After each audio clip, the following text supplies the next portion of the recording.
Hello everyone, it's Ian van Vuren again. It's the 4th of November 2024, and this is my second video in the series on fighting crime in South Africa. The first video, for those of you who did not look at it, it's important actually that you watch these videos all in sequence because they all build on each other. So in the first video we looked at the characteristics of the crime combating space, if you wish, perhaps some macro risk factors. In this video, I'm going to speak more specifically about the risk factors in detail so that we understand what it is that underpins the crime situation in the country. I mean, to a certain extent, most people have an intuitive feel for what it is that underpins crime, but I'm hoping that with the model that I developed, that it shows better the interaction and the relationship between these factors. And then in the third video, which will come out in another week's time or so, we'll talk more specifically about how can we address this with a new model to fight crime, to address crime, because clearly the present approaches are not working.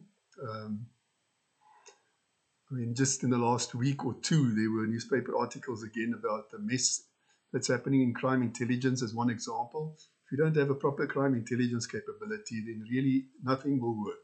Just like in the military, if our military intelligence capability was not operating properly, things didn't work, because simply speaking, you had to brief pilots where to throw their bombs.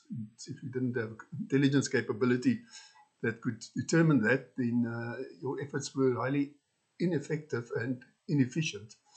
And incidentally, there's a fundamental difference between those concepts of effectiveness and efficiency that's very important also in the crime fighting environment. Effectiveness means doing the correct things, so it's mission oriented. Are we pursuing the correct mission? Efficiency means, are we doing what we're doing correctly? So it's operationally focused, concept of operations focused. Are we executing what we're supposed to do properly? Now, we could argue that at the moment in South Africa, the way that we are addressing crime is highly inefficient and ineffective. Again, if you look at statistics like 86 murders a day and so on. Anyhow, let's get going with this presentation on the... Now, some parts of this presentation I think is going to appear to be very small if you are going to be watching it on a phone. So I would recommend that you'd rather try and do it, watch it on a PC or a laptop, if at all possible. But I'll try and speak you through it anyhow. Okay, let's move over to the presentation then. So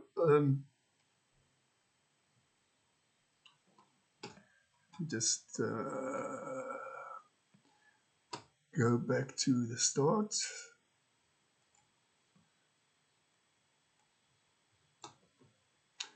Okay, so what we're talking about here is uncovering the hidden forces driving crime in South Africa, and part 2 goes about risk factors. The aim of the presentation is to provide an overview of how crime risk factors impact crime in South Africa. We'll come to that in a bit, quite a lot of detail. And in order to address that aim, we'll take a look at what risk factors, what it means exactly, what are risk factors, some specific examples of how risk factors interact. I've got 2 examples from the cash and transit environment and from the tourism environment.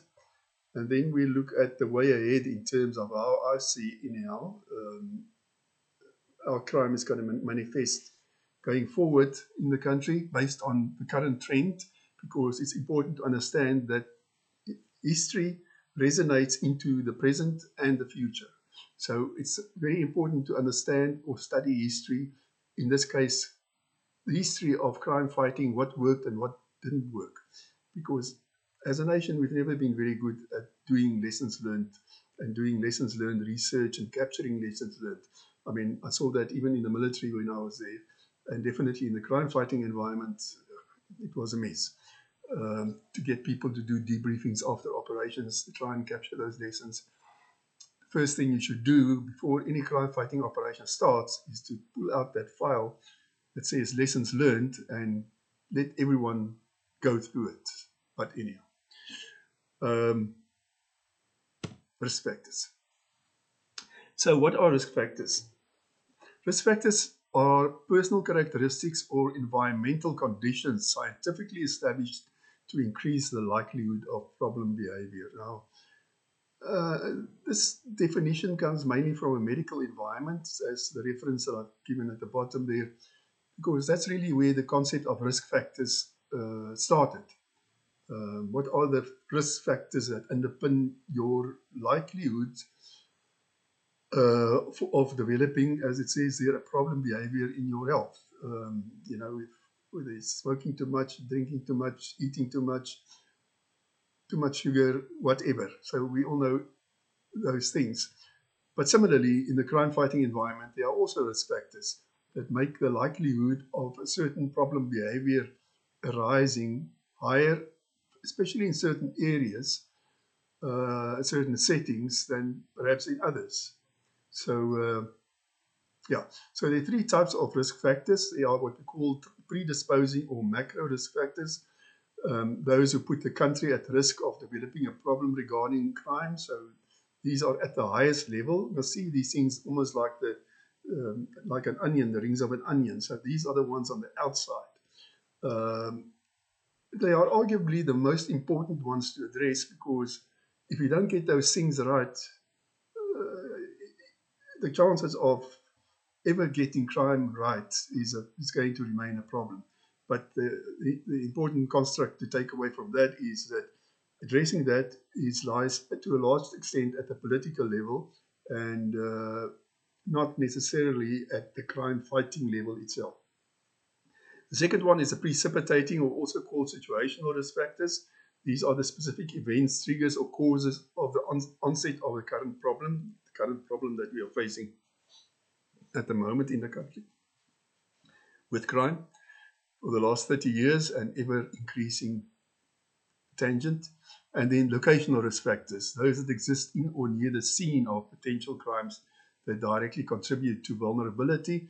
And locational risk factors there, especially what is relevant is the so-called crime triangle that I spoke of in the last video. In other words, the three things that must come together in space and time for a crime to be committed. There must be a willing offender, there must be a target, a suitable target, and there must be a lack of a capable guardian, however you define that. So if any one of those things are absent, then there won't be a crime.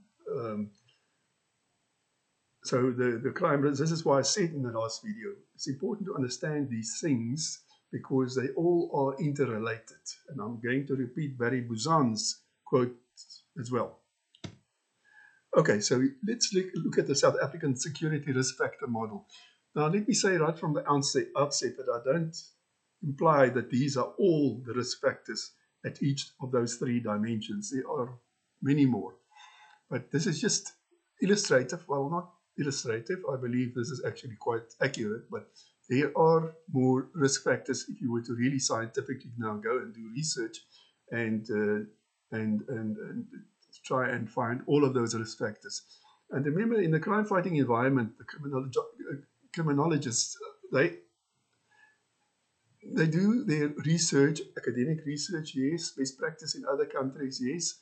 They go and look at the crime statistics, they go speak to the police, they try and find out what worked, but they also do victim surveys, because that's a very important perspective from a victim point of view as to what happened and why it did happen. So predisposing risk factors at the back, or back at the outside, things like informal settlements, COVID-19 when that still happened, poverty, and the factors leading to poverty, corruption, lack of service delivery in the country. It's a reason for unrest, for instance.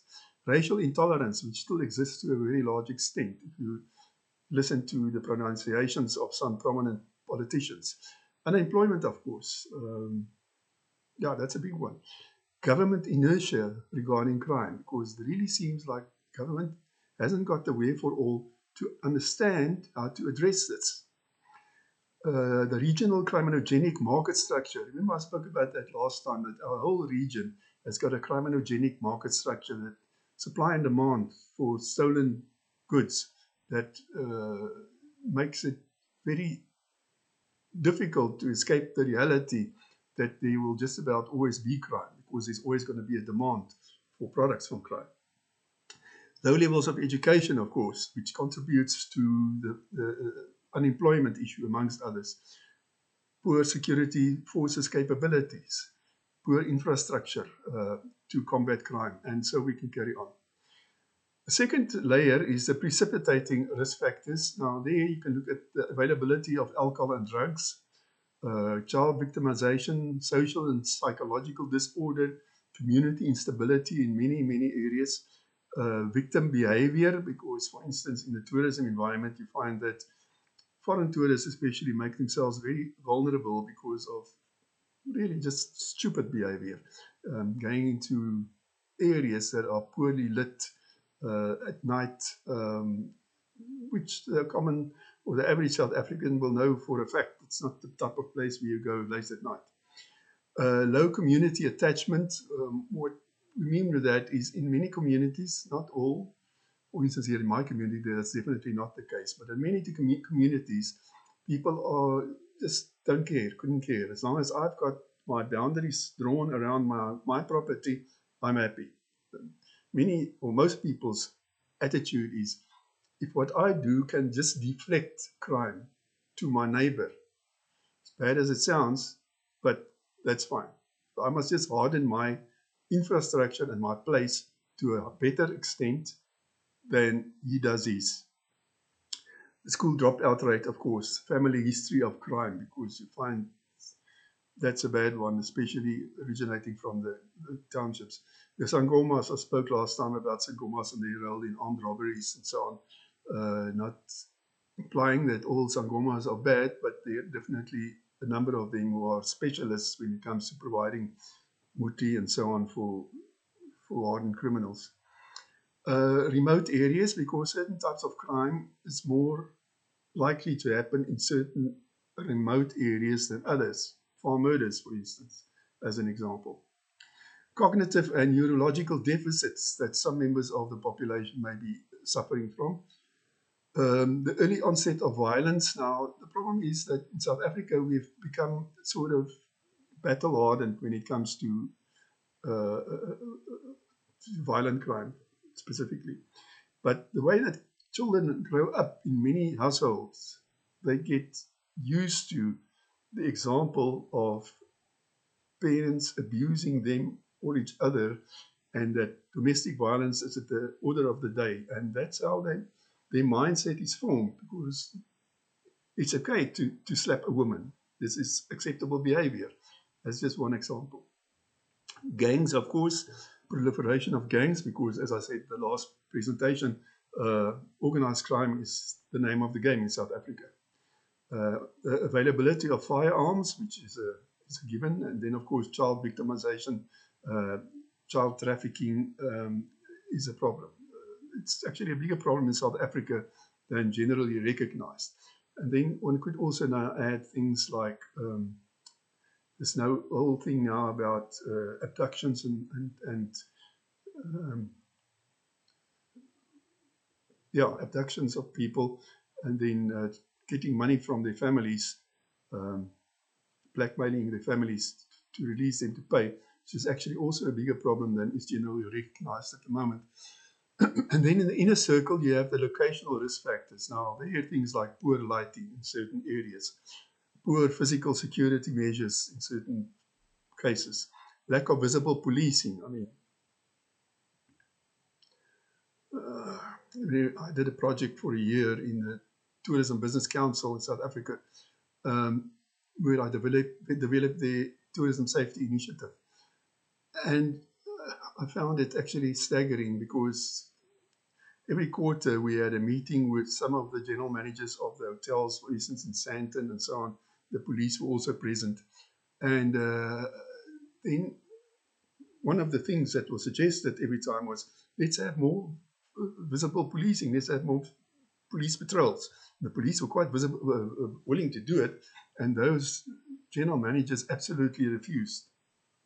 As I said, it will just scare off tourists. So, if that's your attitude, then I suppose you have to suffer. Lucrative targets.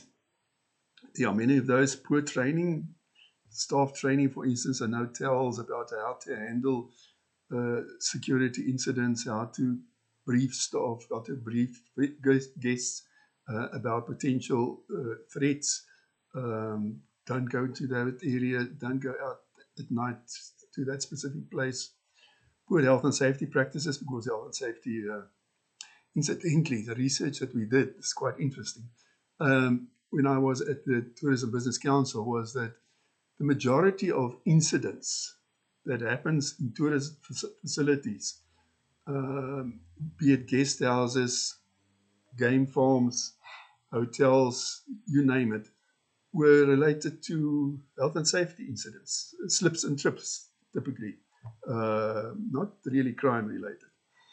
Okay, so this is a macro model, if you want, that explains these factors. Now, how do they interact with each other? Okay, this is the tourism. When I was at the project for the Tourism Business Council, just to show how some of these things interact. It's the same three rings, not so complicated as the previous one, where we have on the outside informal settlements, poverty, lack of service delivery, unemployment, etc., etc. So some of those things that I mentioned in the previous slide. Then the situational risk factors. We looked at things like areas where tourists congregate, because the criminals know that tourists are naive. So they don't, I mean, if you come from Germany, you think you're coming from a safe country, relatively safe. So you don't tend to be on your guard as much as the average South African would be. And the criminals know that, so they'll target them there. Tourist behavior, which I spoke about, so typically tourists act without too much sense sometimes. One doesn't want to generalize, but it really is a contributing factor, our research showed. Remote areas again, and then just a general lack of awareness. And then the same things in the inside circle that eventually leads to the crimes being committed. This is an example. At that stage, I'm talking about 2014, there was quite a big problem in the Mpumalanga area. The Nelspruit, the Lowveld, has got a very good tourism chamber of sorts. I forget the exact name now. At Nelspruit that I visited a couple of times, and they are quite proactive in terms of informing tourists. Still, at that time there was a big problem with extortion. Traffic cops stopping tourists, foreign tourists specifically, who didn't know better, and then saying that you had just skipped that stop street, so you have to pay a spot fine right here and now of how many thousand. And they even had audacity at some stage to say, this is what it will be in dollars, this is what it will be in euros, this is in pounds, and this will be in rands. So they were well organized, and then eventually there was about 9 of them that were locked up for that. But so it goes about there. If you look at this type of thing now, specifically in situational risk factors, people who are improperly trained and improperly informed. At that time as well, I visited Tourism South Africa. Now, Tourism South Africa are the big people who market South Africa abroad for tourism. And I said to them, it's going to, what happens at the embassies, for instance. People come to get their visas there to visit South Africa, and they normally get handed a pack by the embassy, and says that actually comes from Tourism South Africa. This is all the places, these are all the places that you can go and visit, this is what's nice, and so on. And I said, but let's design the small little card that just highlights either or and or the areas that are a bit risky to visit, or the type of risk behavior, coming back to this model that you should not embark upon, things that you should look out for, like extortion by traffic cops. You don't have to pay, and stuff like that. And yeah, I was almost beheaded during that last meeting because they just point blank refused it, saying that we are going to scare off tourists visit South Africa. Now, okay, that's going to be your attitude, then as we say in Afrikaans, dan moet jy maar jou pak slaaf vat. Okay. Now, just an example or a couple examples of how these things interact with each other, for instance, in the cash in transit environment. If you look at the outside risk factors, you have, for instance, the incarceration system that I spoke of last time, the Department of Non-Correctional Services, that on the inside leads to high levels of recidivism here. So criminals falling back to their old ways as soon as they let out. They don't get a good day job. They just go back to what they know. And the high level of gang operations. And then in the inside, that means that there is a hell of a lot of willing offenders. Now, when I get to the next presentation next week or so, I'm going to talk about that willing offenders because these are the criminals that we tend to target the easiest, for lack of a better term. This is sort of the most visible manifestation of the problem. But this is also the area where we have the least impact. Firstly, if we can process them through a prosecution funnel, as I showed last time, of 7% success rate, if we successfully prosecute them, so we keep the whole criminal justice system occupied now in the process, catching them, sentencing them, and eventually incarcerating them. If we get that right, then what? Like if we've perhaps taken 1% of the willing offenders off the street. So there are so many foot soldiers available out there waiting to be recruited that we are actually wasting our time. Let's move on to the next one.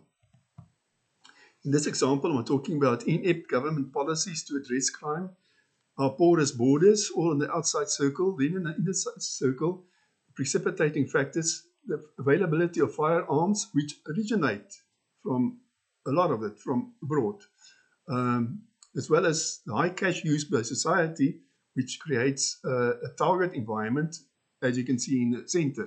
So there are lots of lucrative targets.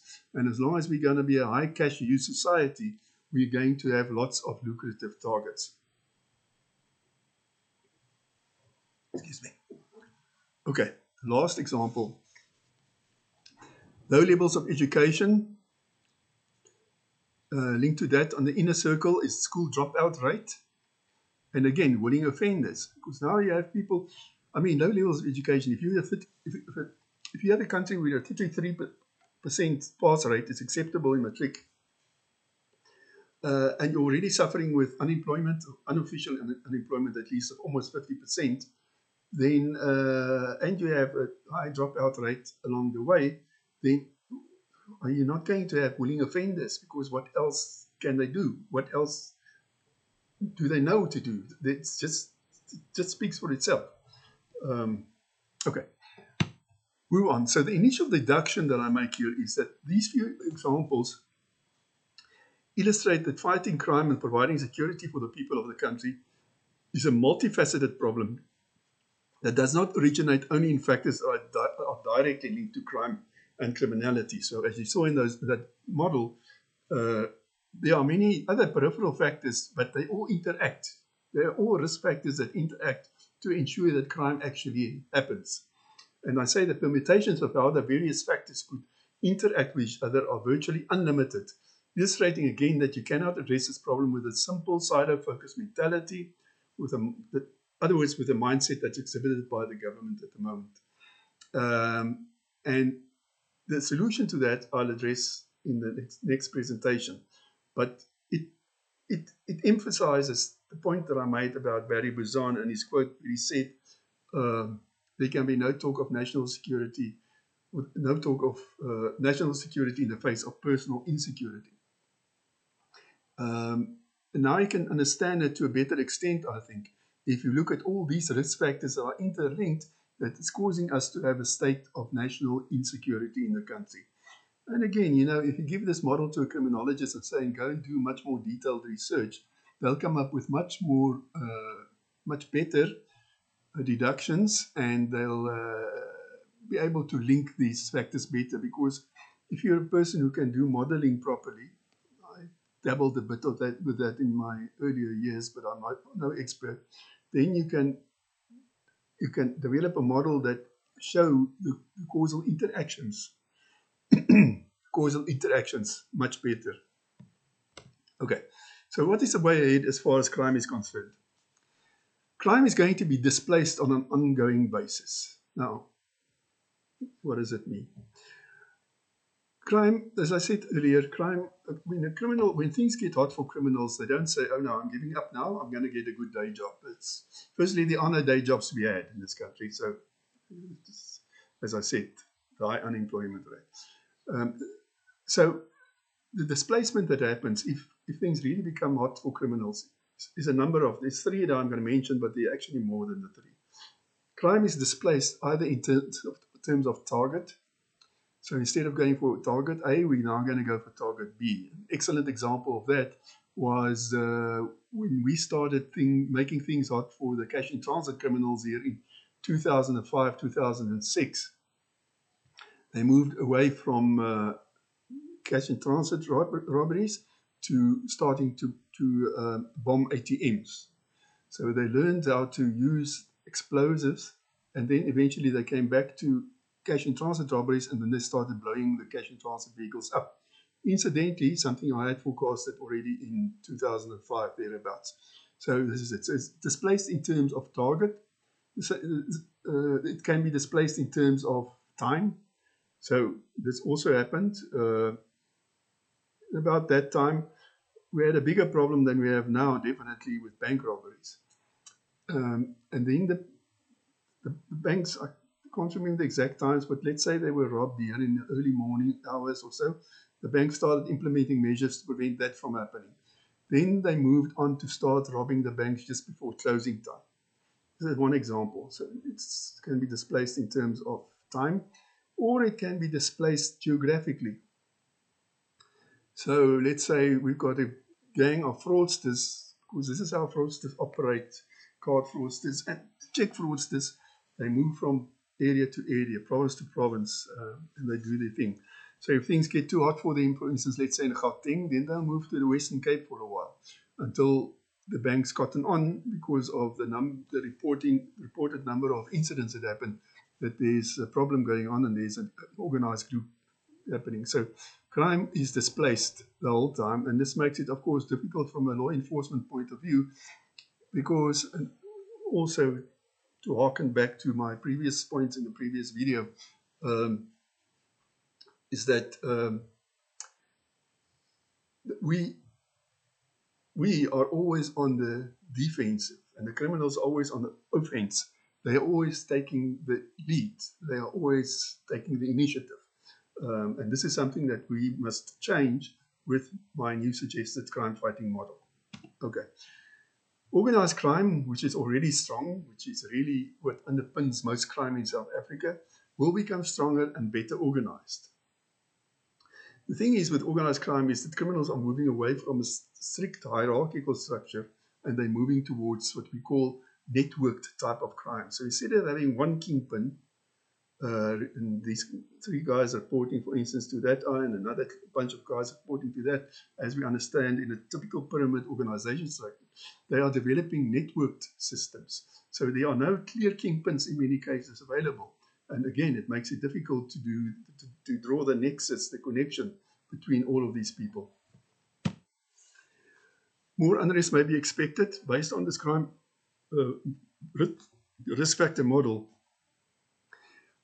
If we do not address, especially the outer circle, if we do not address those factors, government especially, because that's lies primarily within the domain of government, then poverty is not going to disappear. Low levels of education is not going to disappear. Unemployment is not going to disappear. So, ergo, there are going to be more unrest a la 2021. Cyber attacks already at an all-time high may be expected to further increase. I saw last week, I read a Sabric report that came out just recently that showed that in 2023, the number of cyber attacks increased by, what was it, 45%? But it was quite a significant percentage year on year. So this is becoming a big problem. So yeah, we need more clever interventions here. And again, the next video will talk about, when I talk about the Joint Crime Combating Center, not to give the game away now already, there must be something done about that. In 2005 or thereabouts, Susan Potgieter, who was the head of the commercial crime department at Sabric, and I visited the UK, and we visited the police's cybercrime unit. They called it something else, but it was a significant capability then already, much more than we have even now. And by now, it must be much more enhanced and improved. I say the past few years have shown how effective government's efforts at border control are, and there's no signs really to show that this is improving. And I mean, there's so many stories where there's also, last week there was a report in the newspaper about how much it costs, how many millions to repatriate these criminals. And I've spoken to some policemen who said that they just, the illegal immigrants tell them, just as they're about to be deported, yeah, deported is the right word, as they're about to be deported, that I'll see you again in 3 days. It's just, they don't bat an eyelid, they're coming back. Because you must remember, South Africa acts like a vacuum that sucks in all of these unemployed people of the region. So much for open border policy. The haves and the have-nots analogy is likely to become an increasing reality. Sam Kanter wrote a book in the 80s, Pretoria Will Provide and Other Myths. And there he spoke about how things are going to develop, not only in South Africa, but in the world. You're going to have the rich old millions and the poor young billions. And eventually you're going to have city-states, literally like you see in some dystopian movie with walls around it, where the hordes are clinging outside to come in. And already we're seeing that with all the security estates in South Africa and so on. So this will just become more and more the case until the outside risk factors are addressed. Then I say that crime's complex and varied causes are now better and more widely understood than ever before. I mean, there's been so many studies done, much more detailed and professional than this presentation. Criminologists and lots of stuff being written by people like the ISS Institute for Security Studies, who does very good work in this regard. But there still seems to be a fundamental lack within the private-public partnership's ability to conceptualize and think of new capabilities to address these causes or risk factors or manifestations of crime. So in the next video, I will go some way to try and suggest an example of how we can do that better. But it's going to take, and let me say this at this stage already, and I'll address that again. It's going to take a mindset change by not only the criminal justice system, it's going to take a mindset change by the state in general. What we need is greater jointness, therefore. Now, jointness doesn't mean just more cooperation within the PPP. Jointness means taking the best of every capability that each of the partners can bring and then optimizing it, fusing it together. In other words, to use a simple example, let's say, and I'm not saying this is the truth, it's just illustrative. Let's say Sabric is known now in the collective to have the best analytical capability. Then let's make sure we optimize the use of their analytical capability for risk assessments and so on. Let's say a crowd like Jan Botha's online intelligence has got the best backbone for an intelligence sharing capability.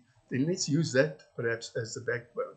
Let's say BACSA, Business Against Crime, South Africa has got the best linkage system to network the police and the civilian organizations together to enhance everyone's situational awareness. Then let's use that as a backbone. That is true jointness. So it doesn't mean just, okay, we're going to have regular meetings and then we're going to walk out there all feeling warm and fuzzy because now we're working together. We're joint. No, it's nonsense. It's like the net jock. So it's a pie in the sky. So what's required is a new paradigm. So system-wide joint planning should be the foundation of effective and efficient, remember the differences, approach to crime combating. So this planning must be not only be interagency and intergovernmental, in other words within the PPP, but interdisciplinary as well. So not only the criminal justice system and people fighting crime must be involved. You need the Department of Education. You need Department of Health. You need everyone to come to the party. This is not a radically new idea. I mean, I remember right after 1994, when everyone was still starry-eyed and bushy-tailed, how the new South Africa is going to work, people were saying, yes, the RDP plan and everything, this is what is necessary, interdisciplinary cooperation. Well, okay, the only thing that's changed so far as I'm concerned, has been the expression on my face. Okay, ladies and gentlemen, thank you very much. I'll be working on the new presentation, the third presentation. Maybe that one, I think it's going to be quite lengthy, so maybe I'll break it up in 2 parts, but we shall see about how to address the problem. Because as I said right in the beginning, in the first video, it's not my mission to just highlight how big the problems are. I firmly believe that one should also make suggestions for solution or improvement to the problem. So thank you very much. We'll see each other next time. Have a nice day.